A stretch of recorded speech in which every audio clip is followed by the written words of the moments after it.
विश्वशीरुषं देवं विश्वाक्षं विश्वशम्भुवं विश्वं नारायणं देवमक्षरं परमं पदं विश्वतः परमां नित्यं विश्वं नारायणगुं हरिं विश्वमेवेदं पुरुषस्तद्विश्वमुपजीवति पतिं विश्वस्यात्मेश्वरं शाश्वतं शिवमच्युतं नारायणं महाज्ञेयं विश्वात्मानं परायणम्।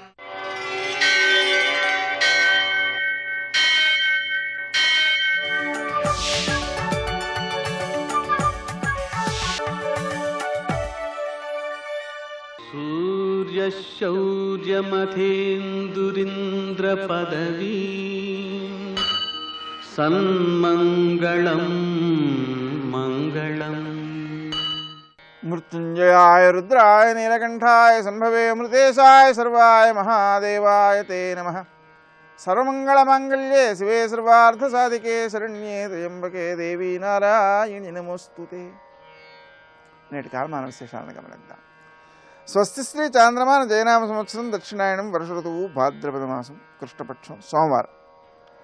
సూర్యోదయం 6 గంటల 7 నిమిషాలకు, సూర్యాస్తమయం 6 గంటల 15 నిమిషాలకు. తిథి సప్తమి రాత్రి 7 గంటల 10 నిమిషాల వరకు. నక్షత్రం రోహిణి రాత్రి 8 గంటల 35 నిమిషాల వరకు.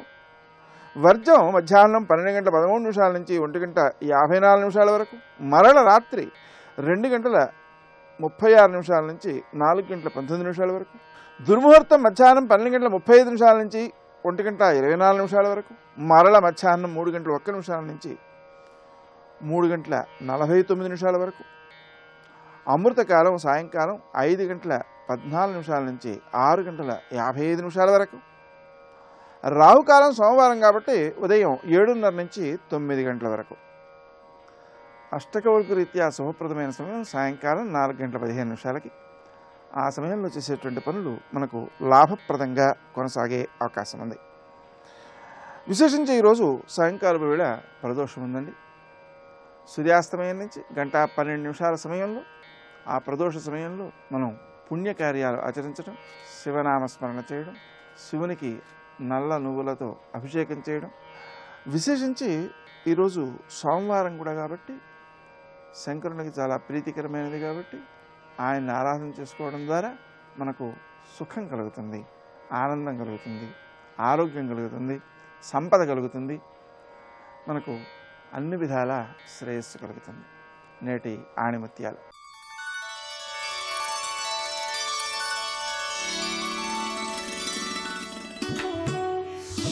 మానవాతీతమైన విషయాలు ఎటు తర్కానికి అందనివే. అందుకే కనీసం మనం చేసే ప్రతి పనిని తర్కించి చేయడం అలవరుచుకోవాలి.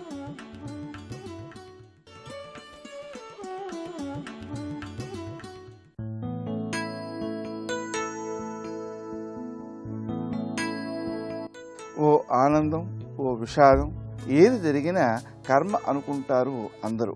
కానీ ఏమీ జరగకూడదనే భయంతో వాస్తవాలకి దూరంగా ఉండడమే నిజమైన కర్మ.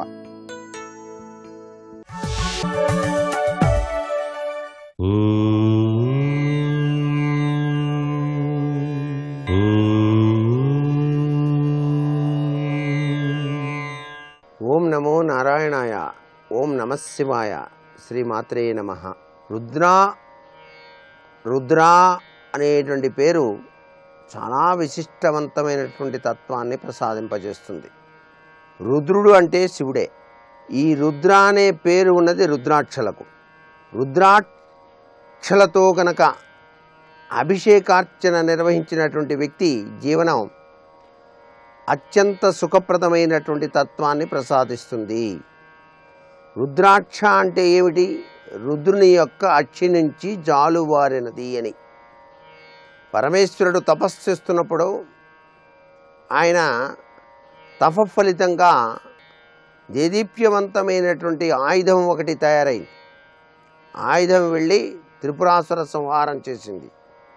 దేవతలంతా కూడాను రాక్షసుడు మరణించాడు అని చెప్పేసి శివుణ్ణి శంభో శంకర అని హరహర మహాదేవ అనగానే ఆయన కనులు మూసుకొని ధ్యానం చేస్తున్నాడు కదండి. ఒక్కసారిగా శంభో శంకర అనగానే కళ్ళు తెరిచేటప్పటికి ఆ కంటి నుంచి నీరు జాలువారింది. ఆ జాలువారిన నీరే భూమిలో పడి రుద్రాక్షలుగా వెలిశాయి. అందుకనే రుద్రుని యొక్క అక్షి నుండి జాలువారినవి రుద్రాక్షలు. ఆ రుద్రాక్షల్ని నీటిలో వేసి ఏకముఖి దగ్గర నుంచి 21 ముఖాల వరకు కూడా రుద్రాక్షలు లభ్యపడతాయి. అటువంటి రుద్రాక్షల్ని ఎవరైతే స్వీకరించి వాటిని నీటిలో ఉంచి ఆ నీటితో గనక నమక చమక పారాయణాలతో గనక అభిషేకార్చన చేస్తే సర్వశత్రునాశనం, సర్వాభీష్ట సిద్ధి, ఇంద్రత్వం వచ్చి తీరుతుంది అని చెప్పేసి మనకు శాస్త్రంలో చెప్పారు. రుద్రాక్ష ధారణగా మానవ శరీరం మీద పంచముఖి రుద్రాక్షలను ధారణ చేసినట్లయితే సర్వే సర్వత్రా ఆరోగ్యప్రదమైనటువంటి జీవితాన్ని గడపడానికి ఆస్కారం ఉంటుంది.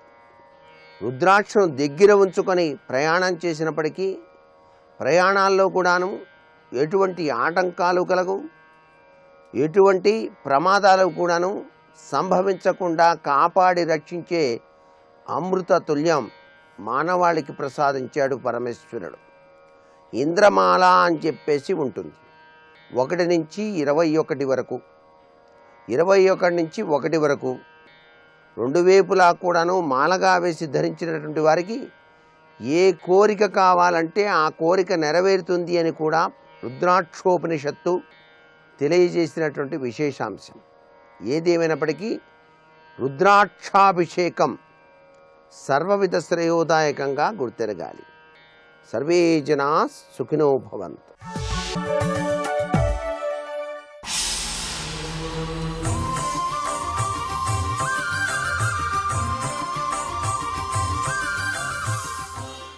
శతక సాహితీ సరస్వతికి నమస్కారం.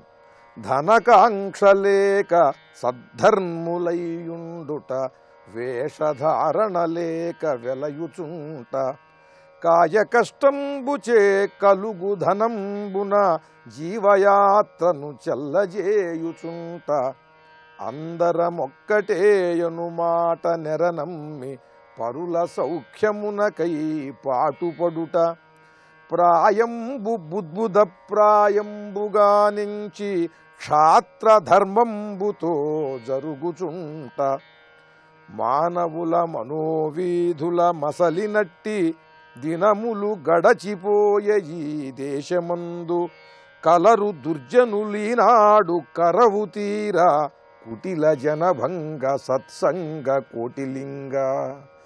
ఈ కాలంలో మానవులు సద్గుణములన్నిటినీ కూడా పోగొట్టుకుని మహోన్నతమైన సంస్కృతిని వదిలివేచి దుర్గుణములకు అలవాటు పడుతున్నారు అని బాధపడ్డారు ఈయన.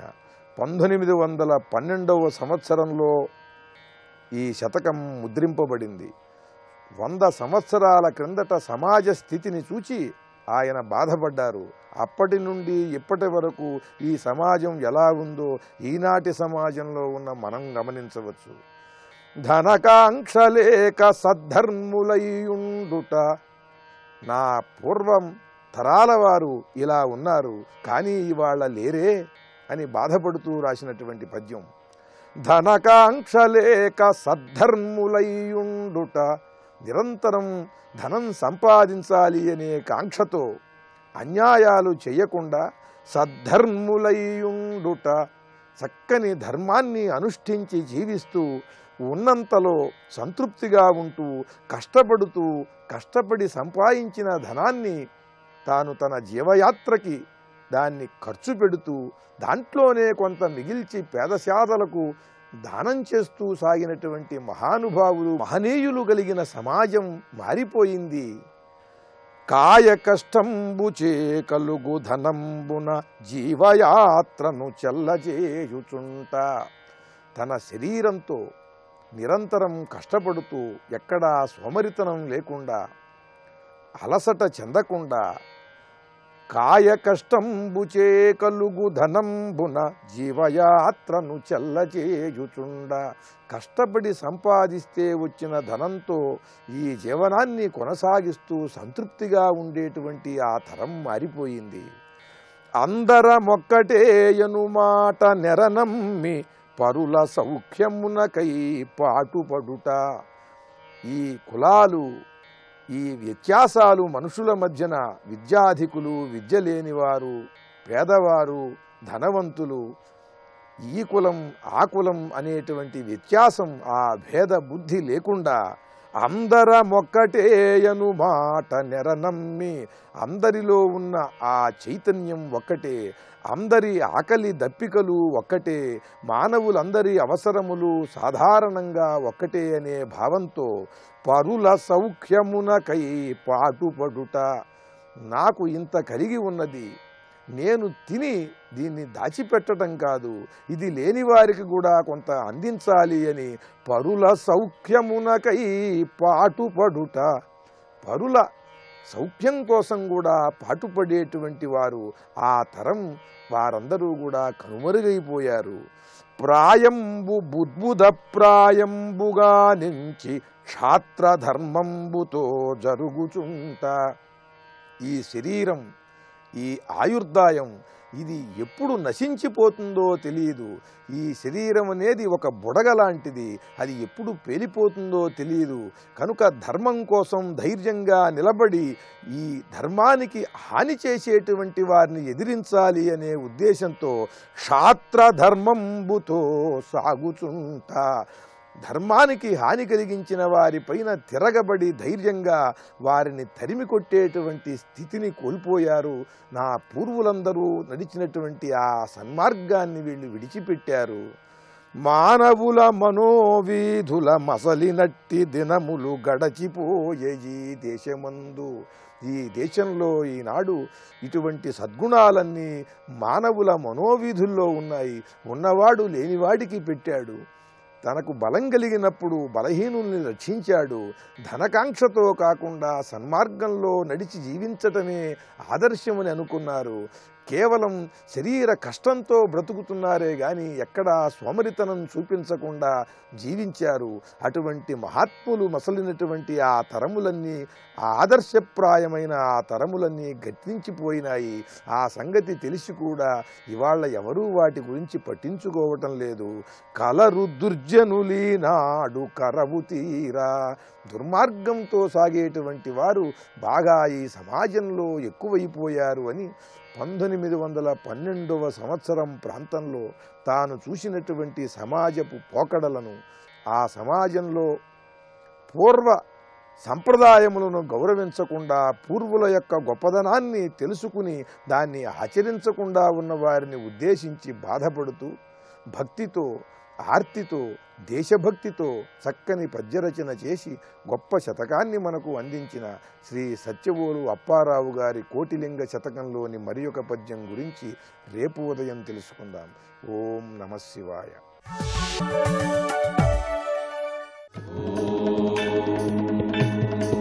ఆదిలక్ష్మీం జగన్మాతరం భావయే ఆద్యంతరహితం అనంతలక్ష్మీం సదాద్యంతరహితం అనంతలక్ష్మీం సదా ఆదిలక్ష్మీం జగన్మాతరం భావయే. గీర్దేవతేతి గరుడధ్వజ సుందరీతి శాకంభరీతి శశిశేఖరవల్లభేతి సృష్టిస్థితి ప్రళయకేళిషు సంస్థితాయై తస్యై నమస్త్రిభువనైకగురోస్తరుణ్యై. శివాయ గురవే నమః. శ్రీమాత్రే నమః. శ్రీ విష్ణురూపాయ నమః శివాయ. శ్రీ మహాలక్ష్మ్యై నమః. నారసింహీ మహోగ్రాస్య భక్తానామార్తినాశిని. 457వ నామం శ్రీ నారసింహ్యై నమః. అమ్మవారు విష్ణువుని ఏనాడు విడిచిపెట్టారు. విష్ణువు ఉన్నాడంటే అమ్మవారు ఉన్నట్టే. ఎందుకంటే నారాయణ యొక్క శోభ, శక్తి, విభూతి, ఐశ్వర్య రూపము ఇదంతా మహాలక్ష్మి. అందులో నరసింహ రూపంతో స్వామి ఉన్నప్పుడు ఆ నరసింహుని యందు ఉన్నటువంటి ప్రతాప, ప్రకాశ, ప్రసన్నాది దివ్య శక్తులు అమ్మవారి రూపమే. అందుకే నారాయణునికి అమ్మవారికి అభిన్న భావాన్ని మనం చూడాలి. లక్ష్మీదేవిని స్తుతిస్తున్నామంటే నారాయణుని యొక్క శక్తిని, విభూతిని, దయని స్తుతిస్తున్నట్టే. అందుకు నారసింహీ రూపముతో నారాయణునికి అభిన్నురాలై ఉన్నది, ఇది ఒక అర్థము. అదేవిధంగా సగభాగం అంటే కంఠము నుంచి పాదం వరకు నరరూపము, కంఠానికి పైన ఉన్న వదనమంతా సింహరూపముతో ఉన్నటువంటి అమ్మవారి యొక్క దివ్యమూర్తిని, ఒక మాతృకామూర్తిని ఇందులో ధ్యానిస్తున్నాం. ఇంకొక భావంలో నారాసింహి, నరస్య భావం నారం, నరుడు అనగా జీవుడు. ఆ జీవభావాన్ని సింహ అంటే పోగొట్టున్నది అని అర్థం. సింహి అనే శబ్దం హింస అనే శబ్దం నుంచి వచ్చినది. అది సింహి అంటే తొలగించున్నది అని అర్థం. జీవభావాన్ని తొలగించున్నది. జీవభావము అంటే బంధనము, సంసార బంధము అని అర్థం. ఈ సంసారంలో బంధింపబడి ఈ దేహమే నేననుకుని ఆ భ్రాంతితో పాపపుణ్యాలు మూట కట్టుకుని పుడుతూ చస్తూ రకరకాల యాతనలు అనుభవించడమే జీవభావం. అదే నారభావం, నరభావం. ఆ జీవభావాన్ని తొలగించితే అది మోక్షము. అలాగే జీవభావాన్ని తొలగించి మోక్షమునిచ్చే తల్లి గనక నారసింహి అనే అర్థాన్ని స్వీకరించి తర్వాత నామం 458వ నామం శ్రీ మహోగ్రాస్యాయై నమః. మహా ఉగ్ర ఆస్య 3 శబ్దములు కలిసినటువంటి నామం ఇది. ఈ మహోగ్రాస్యాయై నమః నమస్కరించినప్పుడు నారసింహి నామం తర్వాత వెంటనే ఇది వచ్చింది. నరసింహ స్వరూపము మహోగ్రంగా భాషిస్తున్నది. ఆ ఉగ్రమైనటువంటి స్వరూపము ఆస్య అంటే ముఖము అని అర్థం. ఉగ్రమైనటువంటి ముఖముతో ఉందిట, నోరు తెరచుకున్నది. ఎందుకంటే సింహంలో ఆ హాస్యమే చాలా ప్రధానం. ఆ నోరు తెరుచుకుంటే చాలా విస్తారంగా ఉంటుంది. అందుకే పంచాననమని కూడా పేరు. విస్తారమైన ముఖముట, అది ఉగ్రముగా ఉన్నది, భయం గొలిపేటట్టున్నది. ఆ ఉగ్రత కూడా సామాన్యం కాదు, మహా ఉగ్ర ఆస్య.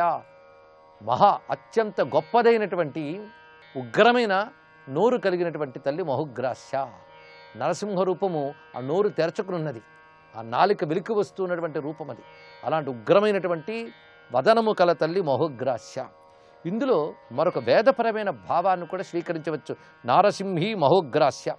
సింహ శబ్దానికి శ్రేష్టము అనే అర్థాన్ని స్వీకరించినట్లయితే నారసింహి అంటే జ్ఞానరూపమైనటువంటి గొప్ప నాదము కలిగించే శ్రేష్ఠ రూపమైన వేదమాత అని అర్థం నారసింహి శబ్దానికి ఉన్నది. ఆ వేదమే మహోగ్రాస్య. హాస్యం అంటే నోరు. ఆ వేదము వాక్కు ద్వారా తెలియబడుతూ ఉన్నది కనుక తెరచుకున్న నోటి ద్వారా పలకబడే వేదమూర్తి అనొక అర్థం. ఇది దూరాన్వయం కాదు, ఇది సమన్వయమే. ఎందుకంటే వేదధ్వని ఉగ్రం. ఉగ్రము అంటే భయంకరము అని అర్థం కాదు. ఇక్కడ ఉగ్రము అంటే అన్నిటినీ మించినది అని అర్థం. అన్నిటినీ మించిపోయి ప్రకాశించే గొప్ప వస్తువును ఉగ్రము అంటారు. నమ ఉగ్రాయచ భీమాయచ అని రుద్రంలో పరమేశ్వరునే అంటున్నాం. ఉగ్ర నరసింహ అనే వ్యవహారం కూడా ఉన్నది. అందుకే నారసింహి మహోగ్రాస్య అన్నప్పుడు ఉపాస్య దేవతగా ఉగ్ర నరసింహమూర్తిని చెప్పుకోవచ్చు. అదేవిధంగా జీవభావాన్ని పోగొట్టేటటువంటి వేదరూపిణి, జ్ఞానరూపిణి అయినటువంటి తల్లే గొప్పగా ఉగ్రముగా ఉంటూ వదనము ద్వారా పలకబడుతూ ఉన్నది అని అర్థం. ఉగ్రము అంటే ఉత్గ్రసతి ఇది ఉగ్రహ, ఇదొక అర్థం. అంటే గొప్ప స్థితికి చేర్చున్నది అని అర్థం ఉగ్ర శబ్దానికి. మనం ఉన్న స్థితి కంటే ఉన్నత స్థితికి తీసుకువెళ్ళగలిగేటటువంటి జ్ఞానమే ఉగ్రము. ఆ స్వరూపమే భగవంతుడు. అందుకే మహోగ్ర అంటే గొప్పగా ఉంటూ మనల్ని గొప్పతనానికి చేర్చగలిగేటటువంటి వేదరూపమైన వాగ్దేవత మహాలక్ష్మి గనక మహోగ్రాస్య. ఇప్పుడు ఈ రకరకాల భావాలు స్వీకరించాలి. ఎందుకంటే నరసింహ రూపంతో నారసింహగా ఉంది కనుక మహోగ్రాస్య. ఇది దేవతా రూపాన్ని చెప్పేటప్పుడు తత్వపరంగా మనం పరిశీలించినట్లయితే ఉగ్రమైన వదనముతో ఆ తల్లి జ్ఞానరూపిణిగా ఉంటూ మనల్ని ఉన్నత స్థితికి తీసుకువెళుతున్నది. ఇదో రెండవ అర్థం. మూడవ అర్థాన్ని గమనించినట్లయితే ప్రళయకారిణి అయినటువంటి శక్తి. ప్రళయకాలంలో సర్వ జగత్తును తనలో లయం చేసుకుంటుంది. ఎలాగైతే ఆహారాదుల్ని మనం నోటి ద్వారా స్వీకరించి ఆహారం యొక్క రూపురేఖలు లేకుండా చేస్తామో అలాగే సర్వ జగత్తుని తాను తన వదనం ద్వారా స్వీకరించి లయకారిణిగా ఉన్న తల్లి గనక మహోగ్రాస్య అని చెప్తున్నారు. అయితే నారసింహి మహోగ్రాస్య అన్నప్పుడు అమ్మవారి యొక్క ఉగ్ర భయంకర రూపాలు చూపిస్తున్నారు. అయితే అమ్మవారి యొక్క ఉగ్ర భయంకర రూపాలు కూడా లోకక్షేమం కోసం ఉన్నవే, ఇది తెలుసుకోవాలి. మనం కానీ ఉగ్రులమై భయంగా కనిపిస్తే ఎవరికైనా అవతల వాడికి ప్రాణాంతకం. కానీ అమ్మవారు ఉగ్రంగా కనబడితే సర్వ జగత్తుకి రక్షణ కోసమే.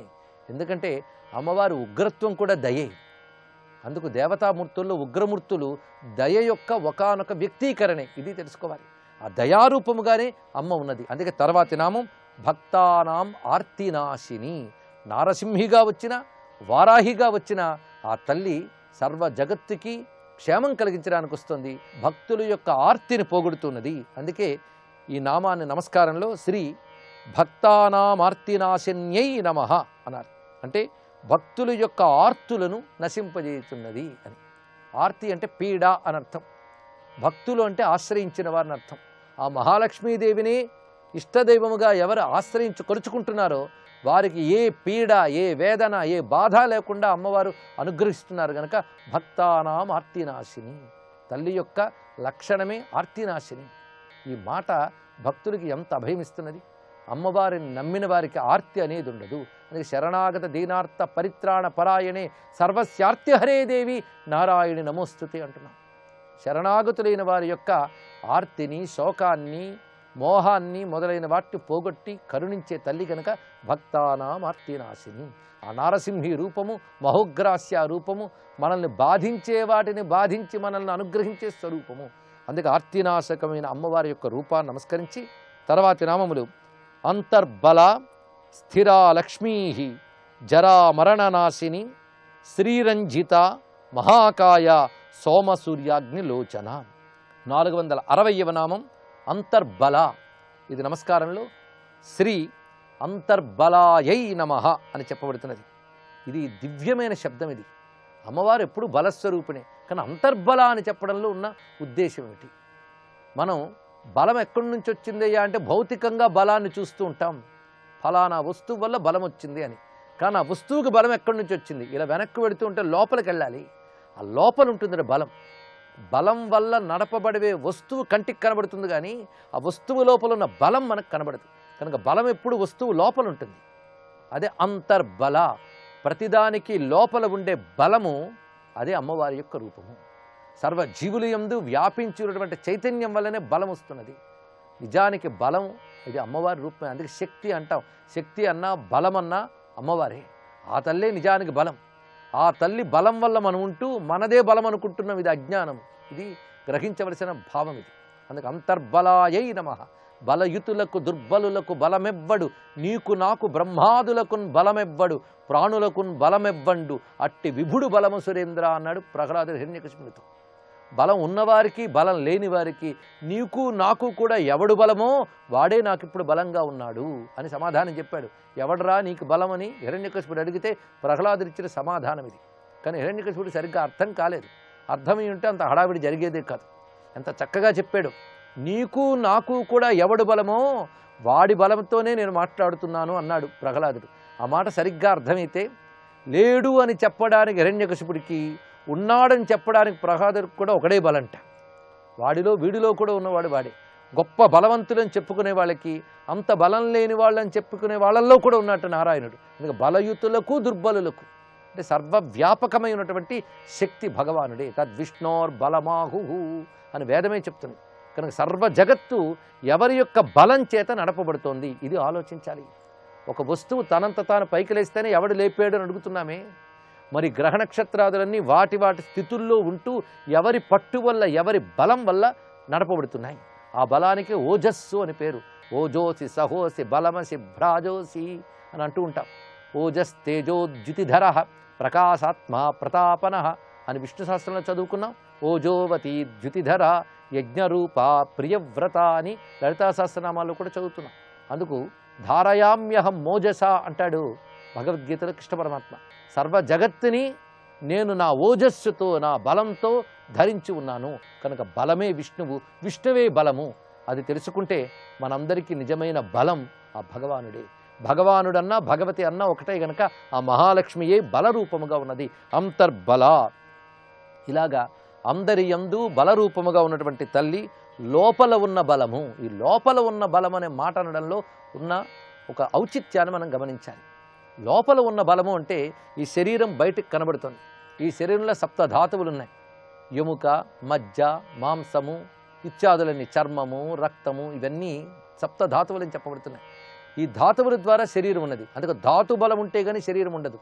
ఈ ధాతువులకు బలం ఎవరయ్యా అంటే ప్రాణములు, ప్రాణాలకు బలం ఎవరయ్యా అంటే ఆత్మరూపముగా ఉన్నటువంటి ఆ జగదంబగి. అందుకే సర్వజీవులలో వారి సప్తధాతువులకు, ఇంద్రియాలకు, మనస్సుకు, ప్రాణానికి, బుద్ధికి అన్నిటికీ బలమిచ్చేటువంటి ఆత్మరూపముగా లోపల ఉన్న తల్లి. అంతర్దృష్టితోనే తెలుసుకోవాలి. అందుకు అంతర్బల అని చెప్తే శరీర ప్రాణాదులకు లోపల హృదయ కోశంలో ఉన్నటువంటి ఆ తల్లే అంతర్బలాయై నమః. ఆ బలం ఎలాంటిది అంటే ఒకప్పుడుండి ఒకప్పుడు పోయేది కాదట. ఈ శరీరంలో కనిపించే బలం ఉండొచ్చు పోవచ్చు, కానీ శరీరాలకు ఆధారమే మన లోపల ఆత్మగా ఉన్నటువంటి ఏ బలమైతే ఉన్నదో ఆ బలం మారేది కాదు, పోయేది కాదు. గనక ఆ బలస్వరూపిణి అమ్మవారిని స్థిర అని తర్వాత నామంలో చెప్తున్నారు. 461వ నామం స్థిర. ఇది నమస్కారంలో శ్రీ స్థిరాయై నమః అని చెప్పబడుతుంది. అయితే స్థిరా శబ్దానికి భూమి పరంగా కూడా అర్థం ఉన్నది. భూమికి కూడా స్థిరము అని పేరు. ఇది ఎప్పుడు ఉండేది. భూమి అలా ఉంటేనే మనం ఉంటున్నాం, కానీ భూమికి కూడా స్థిర అని పేరు. అంతేకాదు భూమి గ్రహములు మొదలైన వాటి యందు స్థిరత్వం అనే శక్తిగా ఏ తల్లి ఉన్నదో ఆ తల్లి మహాలక్ష్మి, ఆవిడే స్థిర. ఈ భావం తెలుసుకోవాలి. అంతేకాదు గతనామాల్లో ధ్రువానామం వచ్చింది 456వ నామం. ఇప్పుడు 461లో స్థిర వచ్చింది. ఈ ధ్రువ స్థిర రెండు దగ్గరికి తెచ్చుకుంటే ఒక అద్భుతమైన భావం కనబడుతుంది. ఎందుకంటే ప్రతివాడికి లక్ష్మి కావాలి, అంటే సంపద కావాలి. కానీ వచ్చిన సంపద ధ్రువంగా ఉండాలి, స్థిరంగా ఉండాలని ప్రతివారు కోరుకుంటారు. నిత్యాగత అనంత నిత్య మొదటి నామాల్లో మనం చెప్పుకున్నాం. అక్కడ నిత్య సంపద ఎల్లవేళలా ఉండాలి, ఎప్పుడూ వస్తూ ఉండాలి అని కోరుకుంటాం. అందుకే ఆ ధ్రువ స్థిర అని చెప్పినప్పుడు కూడా సంపదలు స్థిరంగా ఉండాలి, అంతేగాని ఇలా వచ్చి అలా పోకూడదు అనే భావంతో ఈ నామాన్ని చెప్తున్నారు. మహాలక్ష్మీదేవి స్థిరంగా ఉండాలి కనుక బలముగా స్థిరముగా ఉన్న తల్లి గనక అంతర్బలాయై నమః స్థిరాయై నమః అని చెప్తున్నాం. ఇలా బలముగా స్థిరముగా ఉన్నటువంటి ఐశ్వర్య రూపిణి గనక తర్వాతి నామం 462వ నామం లక్ష్మీహి. ఇది నమస్కారంలో శ్రీ లక్ష్మీయై నమః. మొత్తం 1000 నామాలు ఎవరివో ఆ తల్లి పేరు చెప్తూ ఉన్నాం ఇక్కడ. ఈ తల్లి లక్ష్మీహి. లక్ష్మి అనే మాటే ఒక అద్భుతమైన భావంతో ఉన్నది. అందుకే దేవతల పేర్లకు అర్థం తెలుసుకుంటే దేవతా తత్వం తెలుస్తోందని పలుమార్లు చెప్పిన మాటని ఇక్కడ మననం చేసుకుంటూ లక్ష్మీనామానికి ఈ సందర్భంలో ఉన్న అర్థాలు ఏమిటో రేపు తెలుసుకుందాం. సర్వం శ్రీ లక్ష్మీ చరణారవిందార్పణమస్తు.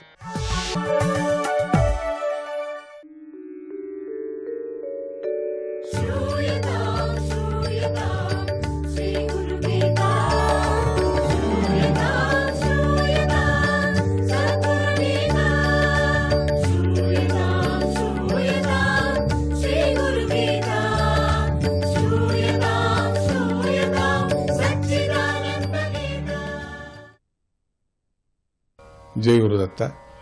గురూపదేశము, దీని గురించి కొంచెం తెలుసుకుందాం. పీల్చే గాలిపై అందరికీ అధికారం ఉంది. అలాగే గురూపదేశం పొందే అధికారం కూడా అందరికీ ఉంటుంది.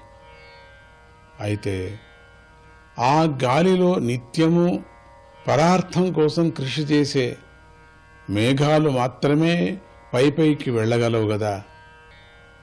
ఇంకొకరికి సహాయం చేయాలా, భూమిని చల్లగా పెట్టుకోవాలా, ఆ భూమిలో 10 మందికి పంట పండించాలా, మంచి వానలు రావాలా అనే ఒక మంచి దృష్టి ఉంది కాబట్టే పైపైన వెళ్ళిపోతున్నాయి.